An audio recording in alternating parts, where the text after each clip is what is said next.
Mind of a Single Man, Part 1. How do you guys define a good man? What is a good man? And not how is it described by popular society. How do you describe a good man? You know, talking to some other guys, and we're talking about two particular individuals that come to mind. Okay. And No Heathcliff. No name? Heathcliff Huxtable and Barack Obama, right? Okay. It's like sort of this mixture, these two men who have these characteristics of sort of being noble, being sensitive, being humorous, but yet being strong, you know, having ambition. Okay. So those Noble, kind of strength, ambition. Okay. Okay. Leadership. Leadership is a big piece of manhood, but it has to be, you know, a positively directed leadership. I think right now sometimes our males, the leadership is there, but it's not focused. Okay. Okay. So leadership's a big leadership. piece. You throw leadership on the list. Oh, definitely. Any other characteristics? And I'm thinking of, you know, a lot of ladies today say there are no good men left, right? So who is that good man? That's who I'm referring to. Who is that good man? It's such a difficult question because for one girl it might be, you know, she needs a provider, she needs a nurturer, and she needs something. She doesn't necessarily need somebody that can. Every girl is going to say, "I like to laugh," you know, or "I need somebody," you know. But truthfully, she might need somebody that provides for her. Where there might be another career-driven woman who really does just need sort of a social companion and someone to emotionally. Okay. So it's difficult. I mean, for the girl that says, you know, there are no good men left. I mean, that's. With that attitude, she's probably right. Because why would you know? She doesn't even believe that they exist. Right. But also on the same note, I mean, she may not know what she wants. right. I would right lead there. on that, brother. Anyone, you have to be clear. Right. And man or woman, be clear what you want. Be willing to match what you're looking for, and I think everything will work out. Okay, so let me ask a question on that though. Follow up. So define a good woman. Your definition of a good woman. Okay. Educated, well educated. Okay. Because I am. Once again, that's not for everybody. That's me. Okay. Funny. Because I am. I crack a joke. I like to hear some laughter. Okay. Likes to have a great time. I love to party. I love music. I love taking it to the next level. I need that. So, educated, funny, loves to have a good time. Supportive. I'm very ambitious. I need someone to support that ambition and not pull it down. Okay.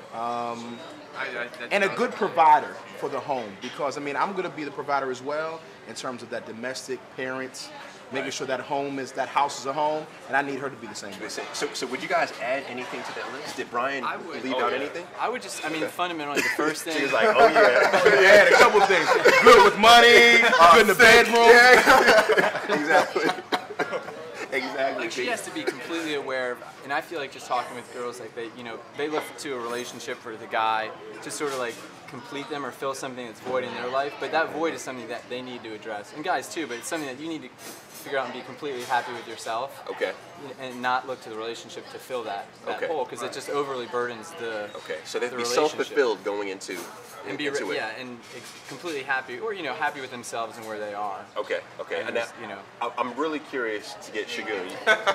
Right. I think Pete has something there. So what would you add to that? Well, I mean, I was going to actually, Rob kind of hit on it. I mean, I think there's definitely a need for self-awareness. You know what I mean? Like, I mean, you need to understand what your issues are, right, and what you bring to the table. Okay. And I think with a woman, I like, there's some things that are unique to what you may like, right? You know, I want someone who's funny, or I want someone who's adventurous, right? Who wants to see adventure. But I think there's some critical things is you got to be willing to, you got to understand what followship looks like. Okay. Right. So you Okay, gotta how to follow. a leader. Right. You have to understand yourself enough to understand where your strengths and your weaknesses are. Okay. So that you can add, and then also, kind of step back and know where to kind of give way for a man to really lead in the position. So this is a good one. See, all right, this is what I'm completely surprised at y'all about. Completely surprised. And Pete, you probably know what I'm gonna say, is that men are always described as physical, visual creatures. Okay? And it's always said that a man first looks at how does she look? That thickness that you're talking about. Let's back up. Wait, I was I misinterpreted the question.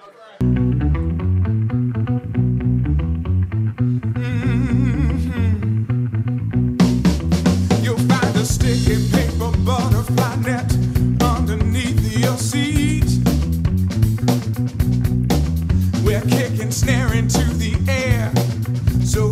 catch the beat. We're shooting bass butter on the dance floor. But there's something that's in my DNA, something that's in my culture that takes it down to your legs, the backside a little bit. Okay, what are you looking at? I'm a pretty. I would say that I'm kind of a TNA guy. Well, I look at breasts just because when I was a child, I didn't quite get it. Get your rebel hearts pumping. All right. Take a Genesis, take a Genesis.